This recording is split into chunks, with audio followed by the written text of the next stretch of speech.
His wife, Su Wan's ex-boyfriend, was diagnosed with a terminal illness. I anonymously transferred him a sum of money, but she found out. Su Wan threw the bank card in my face. We're already married. What more do you want? Do you have to use money to insult a dying man? I stared at her calmly. Don't forget, you were the one who begged me to marry you, Su Wan. The day I learned that Su Wan's ex-boyfriend was terminally ill, it was originally our planned anniversary trip. I was packing my suitcase and turned to ask Su Wan's opinion. Should I bring that navy blue suit? She stood there, staring blankly at her phone screen, as if she had lost her hearing. Su Wan, I called out again, and she suddenly snapped back to her senses, looking at me with a dazed expression. Qin Chuan. I frowned. What happened? Qin Chuan. He might not make it. After saying this, she rushed out the door without looking back. She ran so fast, as if 1 second later, that person would disappear forever. When I got to the hospital, Su Wan was already in Qin Chuan's ward. She gloomily flipped through his diagnosis report and asked in a deep voice, "How long have you been hiding this from me?" Qin Chuan curled up on the hospital bed, his face pale. Last month's checkup. The doctor said it was already in the late stage. There's no hope. Before he could finish, he noticed me standing at the door and suddenly choked up. I'm sorry, mister. Lou, I didn't mean to disrupt your marriage. It's just, I'm really desperate. I'm only 24 years old. I don't want to leave like this. Su Wan turned around, saw me. Her face suddenly turned uglier, her eyes full of blame. What are you doing here? At this moment, it was obviously inappropriate for me to mention the anniversary trip that we had planned in place of a missed honeymoon. So I said in a low voice, I came to see if there's anything I can help with. No need. Before Qin Chuan could speak, Su Wan coldly interrupted me. You go back. Before leaving, I couldn't help but look back at the two of them. Su Wan reached out and held Qin Chuan's shoulder, gently pulling him in her arms. Qin Chuan's face was pressed against her shoulder, his eyes closed, tears streaming down uncontrollably, his voice weak and desperate. Su Wan, I have nothing left. I only have you. Su Wan hugged him even tighter, her voice hoarse. I understand. As if they had never been separated, always deeply in love. I stared at this scene blankly, my heart surging with indescribable emotions, but I was helpless. In the face of the threat of death, any emotional expression from the one whose life is still intact is futile. At this moment, it seemed that I was the one who was superfluous. Su Wan and I grew up together and fell in love in high school. Later, my family encountered some changes, and I had to be sent abroad by my family to study alone. Because I couldn't be sure when I would be able to return, I reluctantly broke up with her. Her anger poured out like molten lava, accusing me of lacking faith in her by rejecting a long-distance relationship. Even on the day of my departure, she came to the airport, eyes red-rimmed, and whispered, Lu Shun, I'll be waiting for your return. No matter how long it takes, I'll wait, just as always. Because of that vow, I gritted my teeth and persevered alone through the toughest of times, completing my studies with astonishing speed. However, when I set foot back on home soil, Su Wan already had a new companion by her side.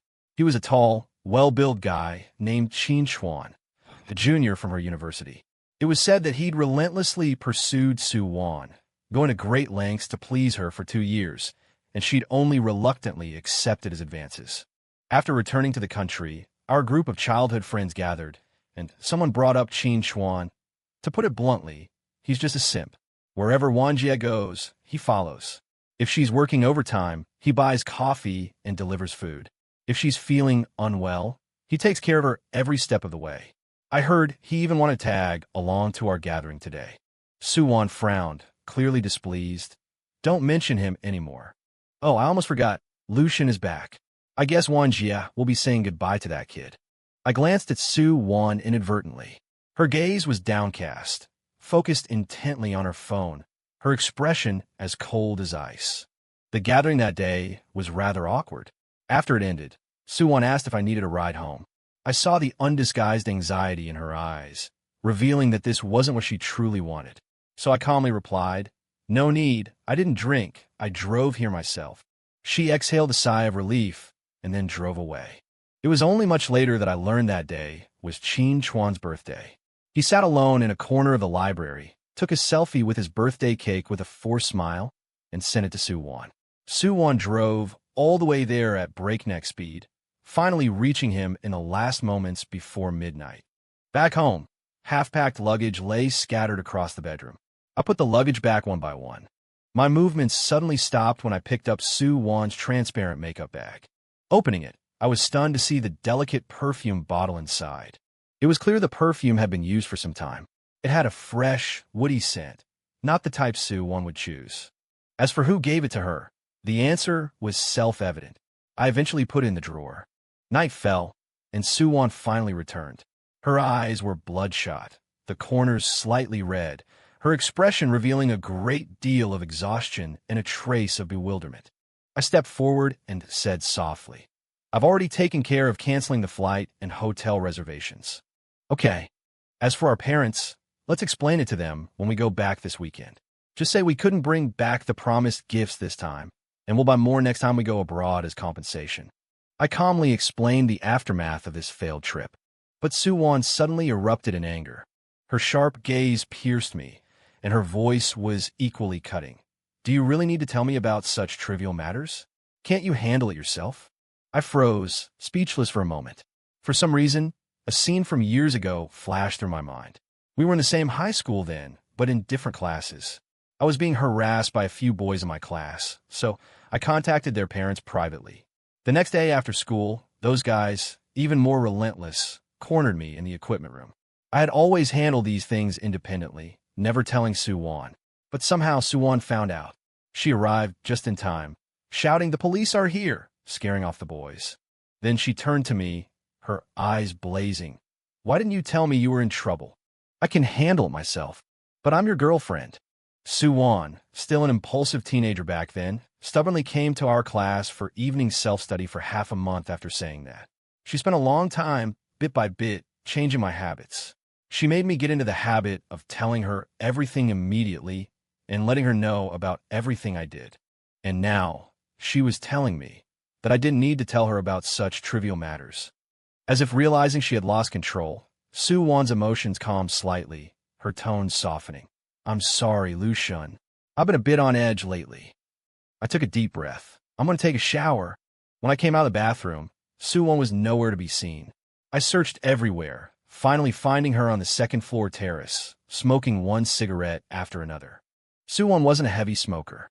It was shortly after she had a huge fight with Chin-chwan and broke up with him that she proposed to me. That day, Chin-chwan was also at the proposal. He stood there, his face ashen, tears streaming down his face. Soo-won saw him, but didn't say a word. It was just that late that night.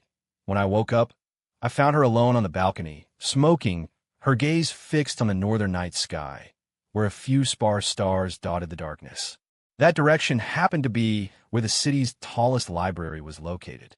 Just like last time, I quietly returned to the bedroom. Perhaps because I caught a chill, I woke up the next morning with a splitting headache. I have always suffered from migraines. As I was rummaging through drawers for painkillers, Soo-won suddenly burst out of the bathroom, striding towards me, her face terrifyingly dark. Her voice was suppressed with obvious anger. "Where's my perfume?" My temples throbbed, the pain unbearable. Before I could even speak, Soo-won suddenly grabbed my wrist tightly. "Lu-shun, where's my perfume?" she asked again, her grip so strong that I couldn't help but cry out in pain. The left drawer of the bedside table.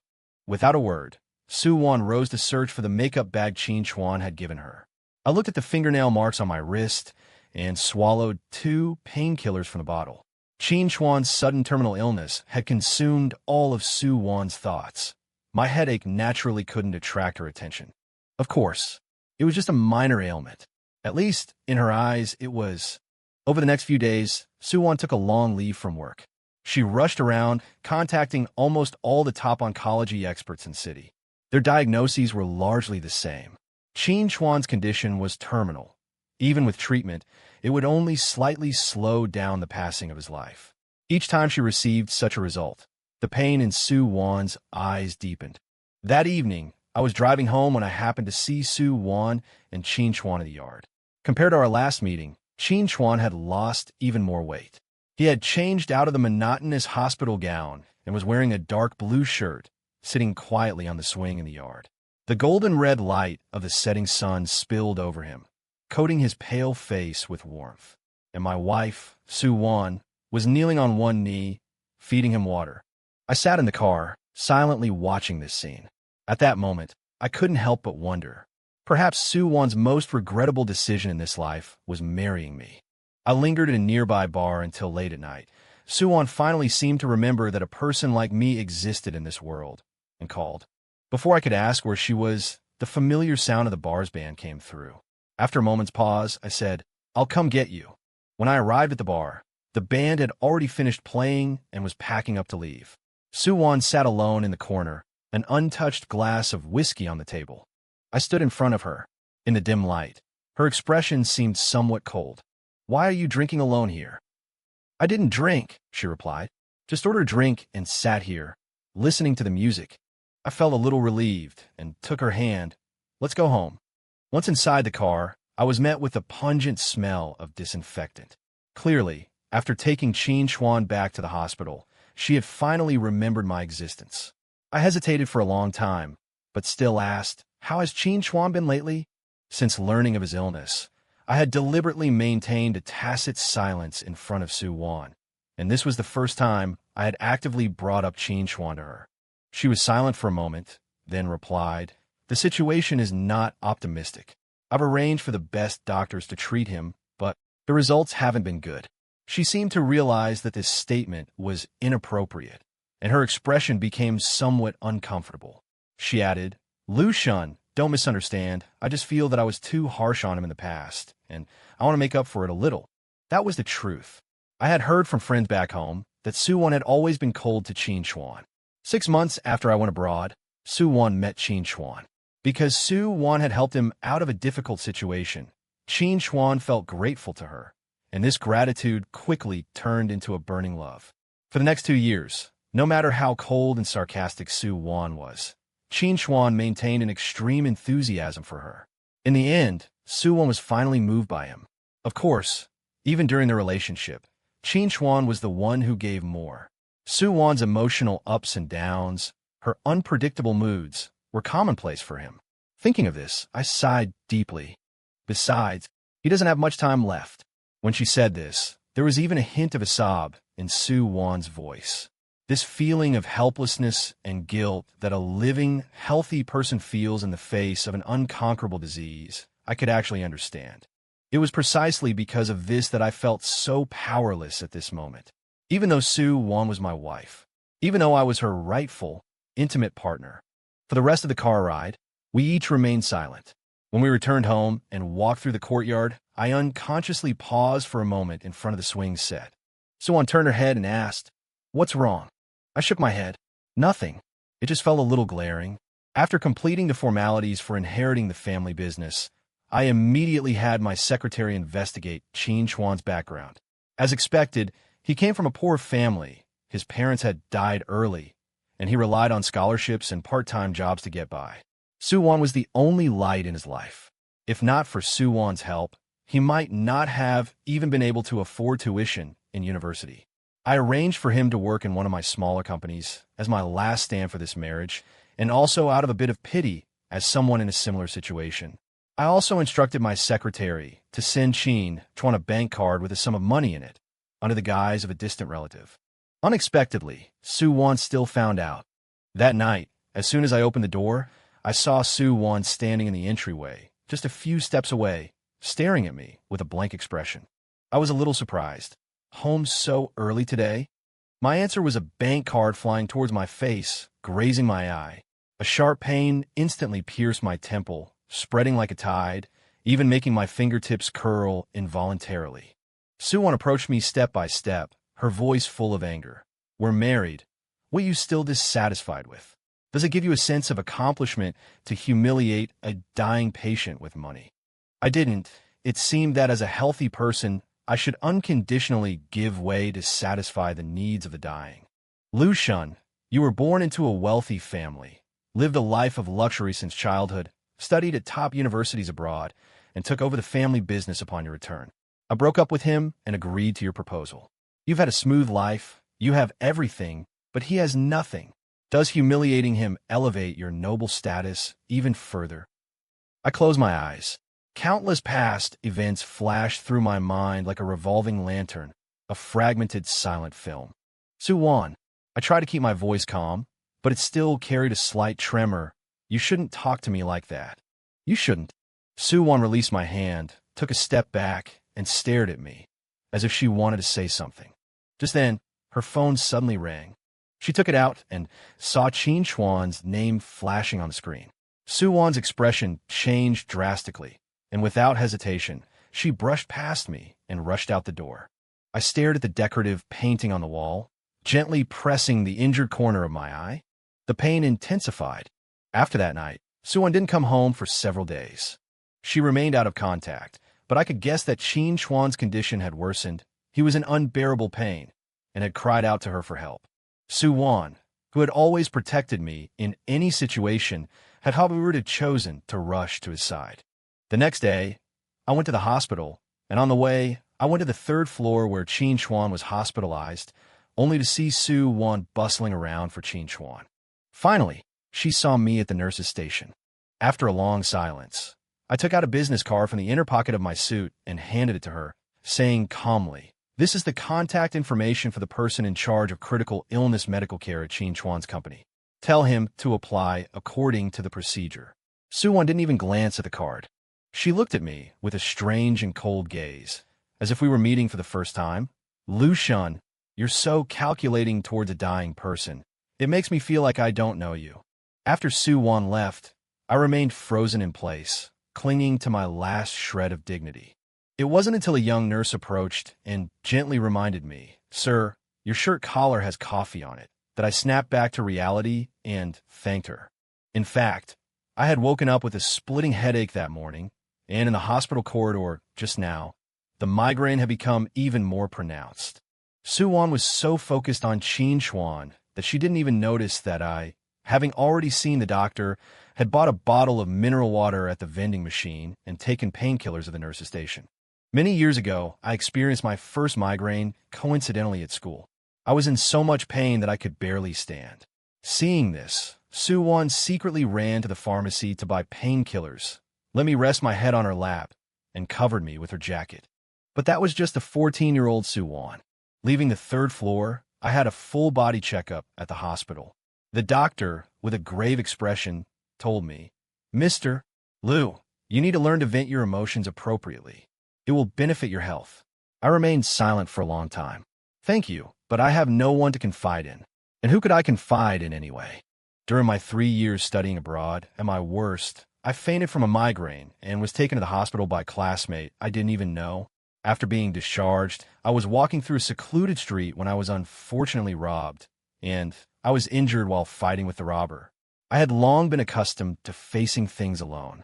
Besides, at that time, Suwon and I had already broken up. After returning to China, she already had Qin Chuan by her side. I had even less of a reason to speak up. Agreeing to Suwon's proposal did indeed carry some selfish motives, because during those nights when I was on the verge of breaking down, thinking of that stubborn girl at the airport who said she would always wait for me, a surge of courage would always emerge from my parched heart. Lost in thought, it was already noon. I slowly walked out of the hospital gate. Suddenly, a figure blocked my way. I looked up and it was Suwon. She stared at me intently, her face terrifyingly gloomy, her voice filled with accusation. "Lu Shun, what are you still doing at the hospital?" I was stunned for a moment. Was there a hint of worry in her eyes? Was she afraid that I would end up like Qin Chuan? I gave a wry smile. Just a routine checkup. Suwon didn't believe it, so I had to take the medical examination report out of my briefcase and hand it to her. I intentionally hid the psychiatrist's diagnosis. Judging from various indicators, my physical condition was fine. Suwon carefully examined the contents of the report, and finally her eyes fixed on the line, "Old abdominal injury. No serious problem." She looked up and questioned, "How did this injury happen? Why? Have I never heard you mention it?" I was stunned for a moment.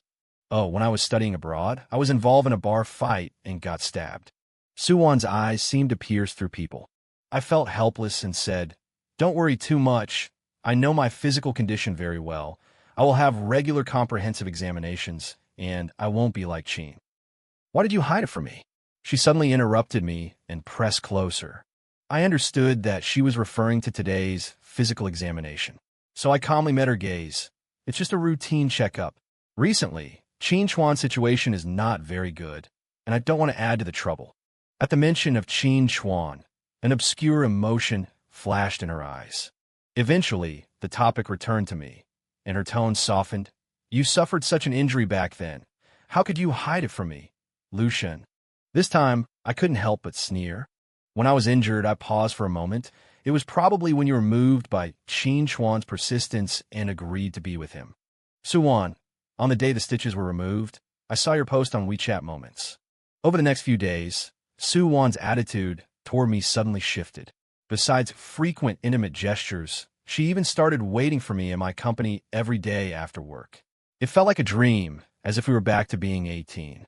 Back then, all we had was a pure, fervent love and nothing else. I pondered her intentions repeatedly, and finally, on the way home one day, I said to her, you really don't need to feel guilty. We were half a world apart back then. Even if you had known, there was nothing you could have done. The smile on Suwon's face vanished instantly. She took a deep breath, her tone slightly agitated. I'm not trying to make up for anything. Lucian, you're my husband, and we've only been married for a little over a year. This is what's normal. Before I could respond, Suwon's phone, which was lying on the dashboard, suddenly lit up. It was a message from Chin Chuan. Unexpectedly, Suwon, uncharacteristically, ignored it. I asked her, how is Chin Chuan doing? Suwon snorted coldly. What's it to me? There are plenty of people who want to take care of him. He doesn't need me to worry about him. I thought, if she looked in the rearview mirror at that moment, she would surely see the burning jealousy in her eyes. I soon understood why. A few days later, I went to the hospital to pick up some medication. Passing Chin Chuan's room, I saw him sitting on the bed in his hospital gown, his thin fingers constantly fiddling with his phone. Beside the bed stood a young woman with delicate features. She glanced at me warily at the door, then said softly to Chin Chuan, stop calling. She's married now. She needs to spend time with her husband. Ah Chuan, you still have me. Chin Chuan paid no attention, continuing to dial Suwon's number, tears streaming down his face as he murmured, don't ignore me. Suwon, you said you'd be with me until the end. I admit, at that moment, a flicker of envy arose within me. Because my life's trajectory had long been arranged by others, I had never had a real choice of my own. Back home, Suwon had already prepared dinner. I casually mentioned, I ran into Chin Chuan today while getting my medication. He seems to have lost even more weight. Suwon stared at me, her eyes suddenly turning sharp. What were you doing going to see him? Her gaze was like a sharp scalpel, instantly slicing me open from my self-deceiving dream. A hint of mockery appeared at the corner of my mouth. Don't misunderstand. I wasn't looking for trouble with him. I just happened to be passing by. That's not what I meant, Suwon said, her eyes flickering. Perhaps to make up for her impulsiveness, she suggested that we go out on a date for my birthday next month. See the midnight movie, then go for a drive, and finally find a place to watch the sunrise. I should have refused, but the anticipation in her eyes was so genuine, and the plan she proposed was exactly what we had done on our 16th birthday. At that time, I was suffocated by family pressure. Although Suwon didn't know the details, she keenly sensed my low spirits, even coming to knock on my window in the middle of the night to take me away from my house. We watched a movie together, Fight Club. When it ended, the sky was just starting to lighten. Suwon drove me along the coastal highway and finally stopped at the edge of a cliff. The morning sun slowly rose, and she confessed her feelings to me with her back to the sunrise. But that was a long time ago. So long ago that she might need to retrace those steps to awaken those dusty memories. Sensing that the door to her sealed memories seemed to have been opened, I said yes. It was as if we were back on that night when we were 16. Even rewatching the same movie couldn't bring back the original feeling. It's like when I'm with Suwon, I always unconsciously recall the past. This means that the present her can no longer balance my love and disappointment. I'm just unwilling to give up, always missing the times in the past when she held me, preventing me from falling. Realizing this, I shifted my attention to Suwon beside me. She was absent-minded, her gaze wandering. From time to time, she would take out her phone, glance at it, and then quickly put it away as if burned. I calmly reminded her, "The phone keeps ringing. Someone is looking for you." Suwon forced a smile. "Don't worry about it. Today is your birthday. I want to spend it with you." The sad and ridiculous thing is, I actually believe this. The movie ended, and Suwon answered the 28th call from Chin Chuan. A weak, crying voice came from the other end. "Suwon, I can't hold on any longer." I coughed up blood again. "I feel like I'm going to die, Suwon." Under my gaze, Suwon calmly put away her phone, then leaned over and gently stroked my cheek. "I'm going to the restroom." After she left, she never came back. I waited for a long, long time at the entrance of that secluded seaside private cinema and finally called Suwon. But her phone was off.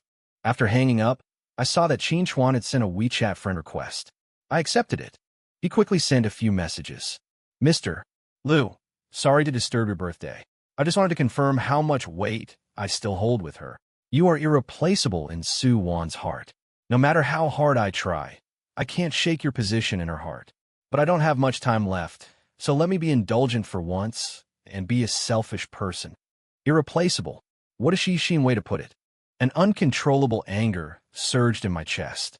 Before I could reply, I was suddenly pulled forcefully into a small alley beside me. I was thrown to the ground, my knees and elbows scraping against the rough surface, a sharp pain shooting through me. I looked up, meeting a pair of malicious eyes. Somewhat familiar, yet unfamiliar. Oh, it was the girl in black who sat by Chin Chuan's bedside that day. "You're Suwon's husband? You dare to make Chuan unhappy. He endures the torment of illness every day. And what about you? You're living comfortably as a rich man. And that's not enough. You have to occupy the person Chuan likes, making the last moments of his life miserable." She lowered the brim of her baseball cap, her eyes filled with malice. "Make him suffer, but don't let him die." The sky was gradually turning white. Sunrise was imminent. A burly man emerged from behind the girl and stopped in front of me. Dust billowed. Why did everyone feel sorry for Chin Chuan? I was the one who had nothing. Memories flooded back, and this time I saw things more clearly. When I was 6, my father was suddenly diagnosed with late-stage lung cancer. Even after surgery, the cancer couldn't be controlled. As he lay in bed, his life flickering like a candle in the wind, someone came to our house. It was my uncle, my father's twin brother, who bore a striking resemblance to my dad. He naturally took his brother's place, taking over everything that should have belonged to my father. My mother didn't object.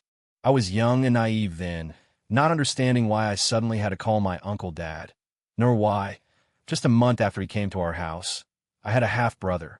I only remember my father, on his deathbed, holding my hand tightly. "Shun, promise me, you'll live strong, and take care of yourself." Those words became a burden I couldn't shake off, so that every time I heard Chin Chuan say he wanted to give up, a complex mix of emotions surged within me. The one who longed to live, longed to be loved, was terminally ill, while the one who sought release had to live on, burdened by guilt. At home, I felt suffocated. My mother said that as the eldest son, I had to shoulder the responsibilities of the Liu family. My brother, however, could do as he pleased, acting recklessly without consequence. After Suwon's incident was exposed, my mother asked my uncle to talk to me. He was wearing my father's suit, my father's watch, and looked at me with a condescending, pitying gaze. "It's fine to date, but don't gamble your future away. That would make you worthless. Liu Shun, you're the older brother.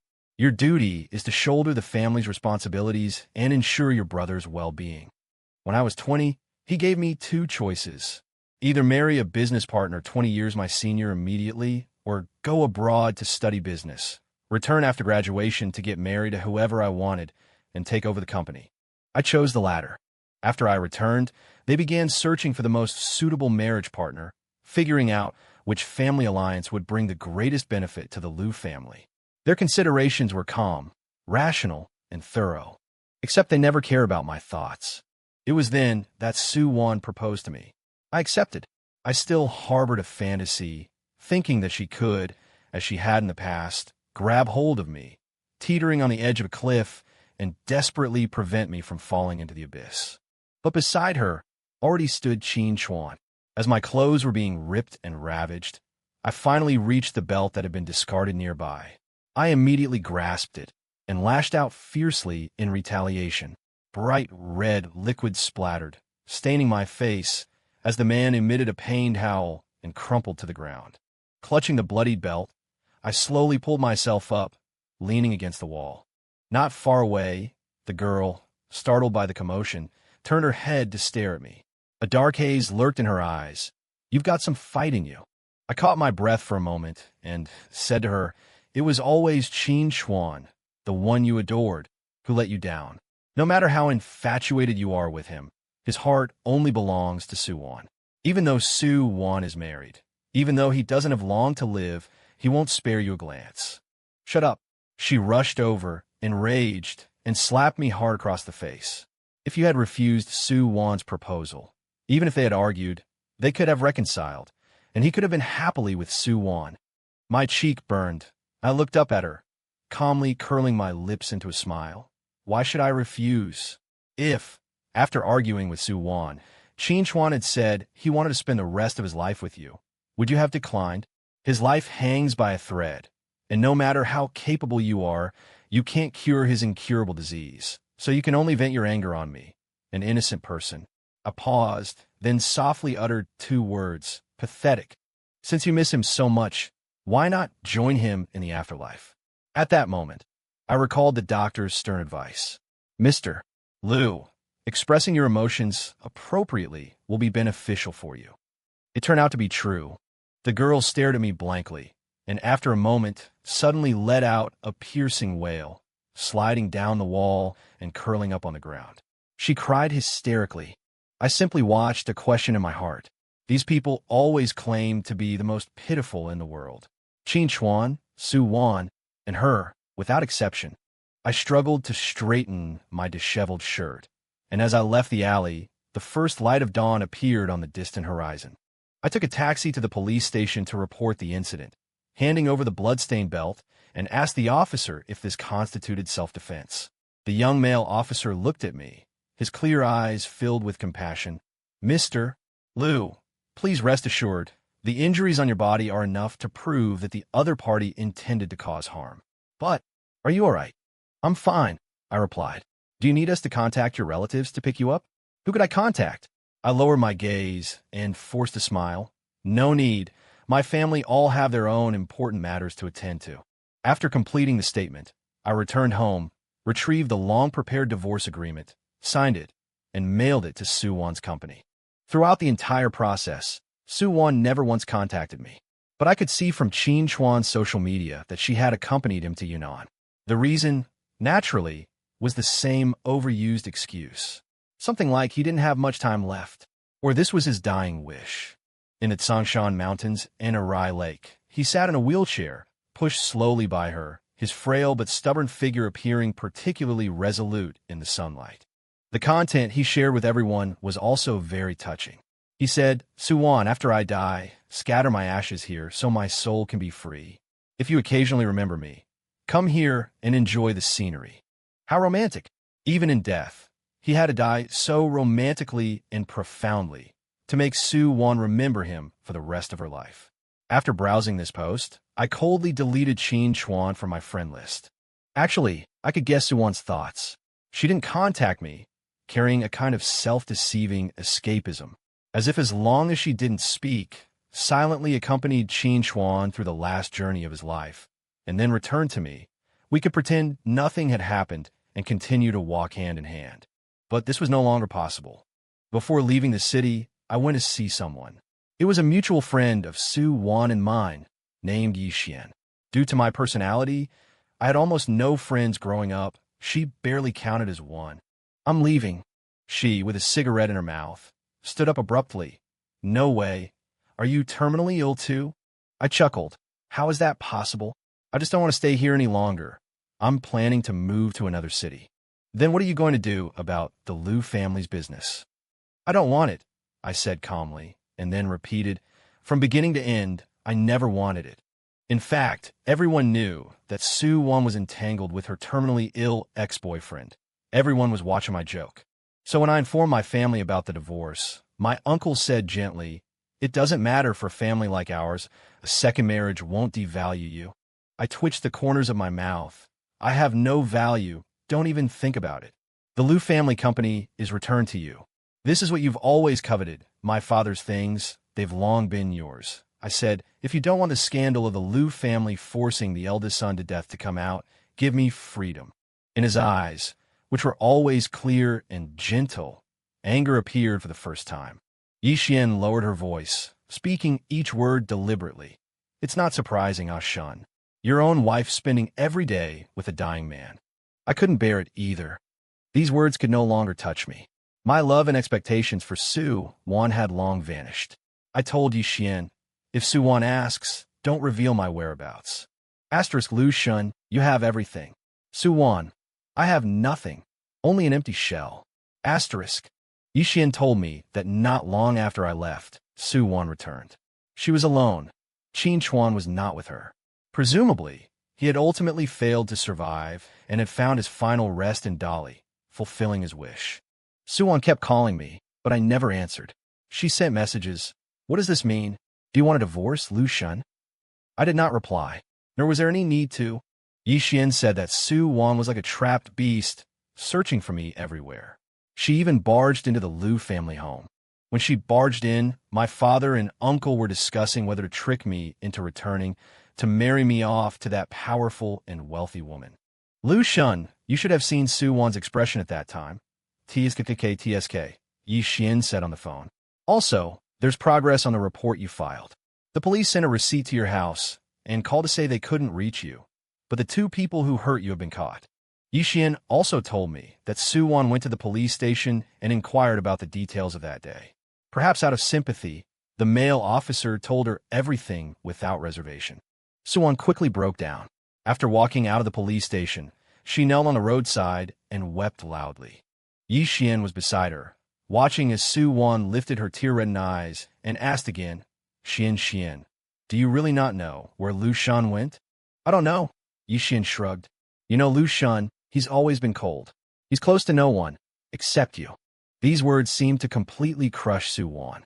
She even began to frantically investigate my experiences over the years, including my 3 years abroad.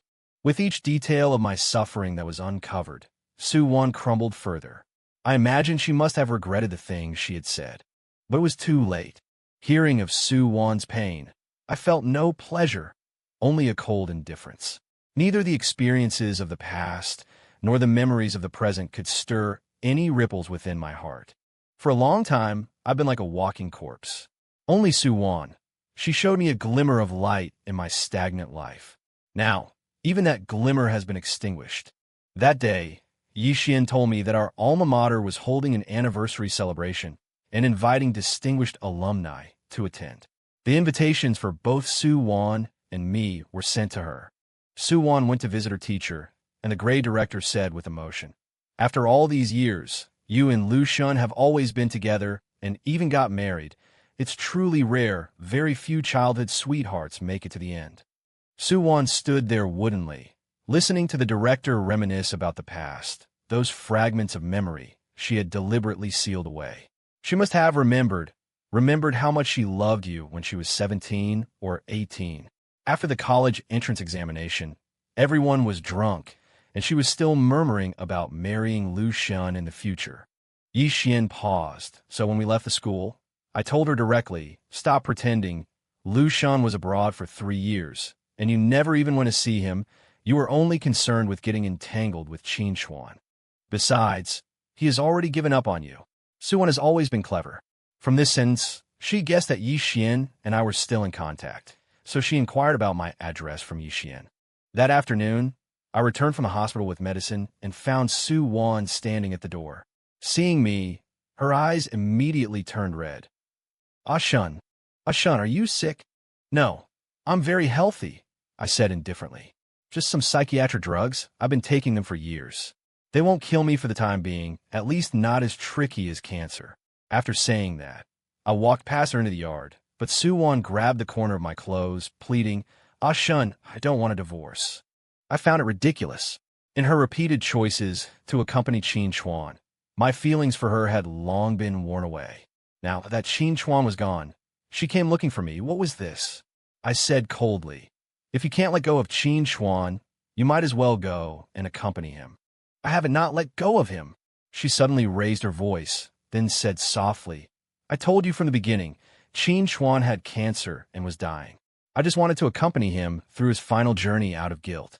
I'd already lost count of how many times she had mentioned this excuse to me, as if because he had cancer, the entire world should unconditionally accommodate him, and in the face of death, everything should give way. I finally couldn't help but sneer, so what?